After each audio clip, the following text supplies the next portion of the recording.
Hi, I'm Skull. Well, at the time of recording, my previous video has over 895 views. I cannot express how grateful I am for the support in the comments and the positive feedback. I promise to do more in the future and deliver better and better videos as I progress. My goal is to do at least one weekly video every Monday. That's what I have in mind, but times may vary. So, please be patient. And again, subscribe, because it's free, and I get money. Or you can give it a like to boost my rating in the algorithm. Or even comment on what game you want to see next. Doing all three, however, and I will grant you a blessing, for I am the patron saint of single-player titles. But enough about that. Let's get on with the video. For today's review, we are going over a game I dropped a hint for in the previous video, Age of Empires 2, specifically the HD version.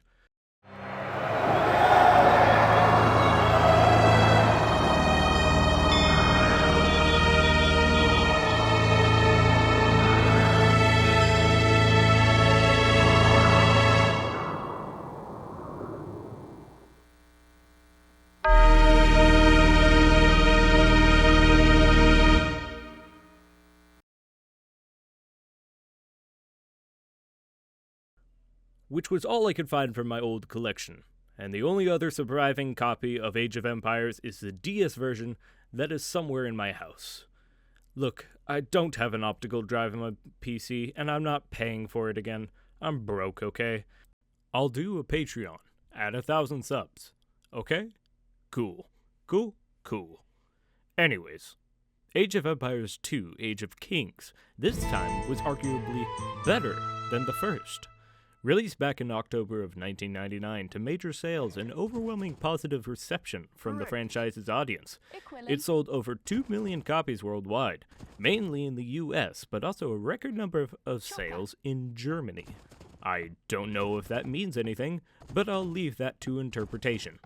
The HD edition was the version I got because I'm old, but not that old. Released back in 2013, the HD edition was a remaster of the original Age of Empires 2. It was closely followed by the release of several expansions that added new civilizations, which I will not be covering in this video. If it wasn't obvious at this point, doing research into this release timeline is like trying to remember which Kingdom Hearts came first, because apparently, I'm just learning this, Age of Empires Age of Kings was also the same name of the DS spin-off that I mentioned. Not the same game as the second one. Also, there is a definitive edition that came after the third Age of Empires, which is also the same name of the third Age of Empires, that replaced the HD edition, but had to be purchased separately. Technically, it's its own game. Point in case, I'm confused as hell, and there may be some wrong info here. Here is a visualization of my current understanding of the whole release timeline. With all that aside, let us dine upon this fine meal of a game. Gameplay.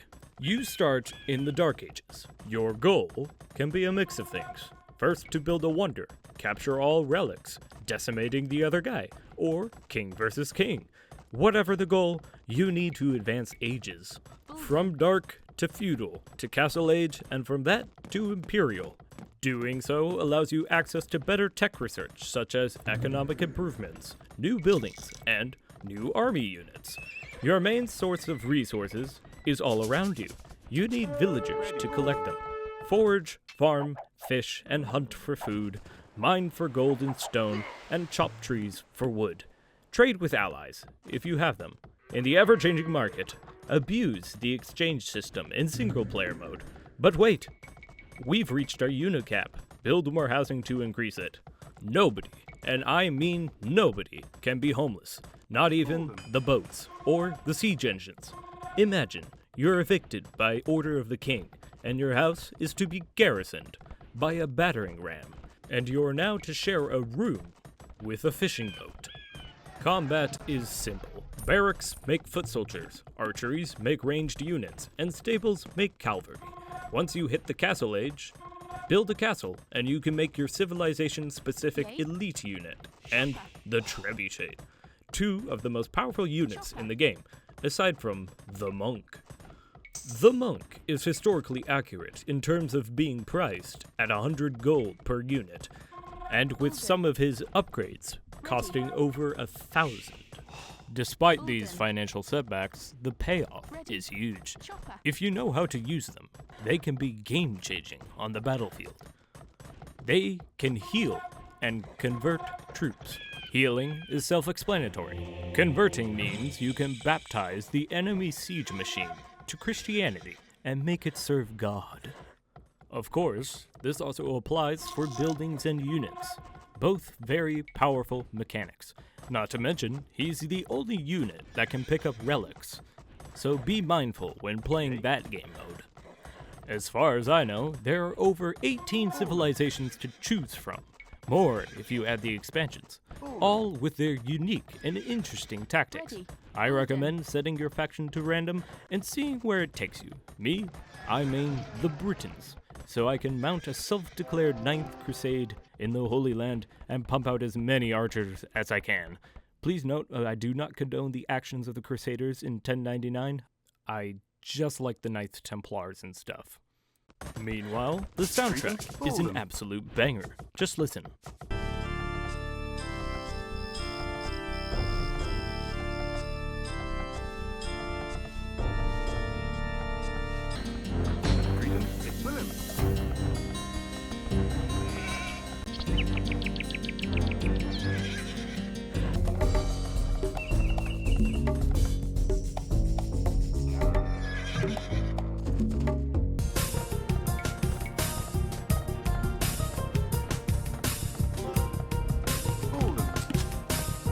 Who do I mainly play against? The AI. Who do I always lose to? The AI. The AI is cheating.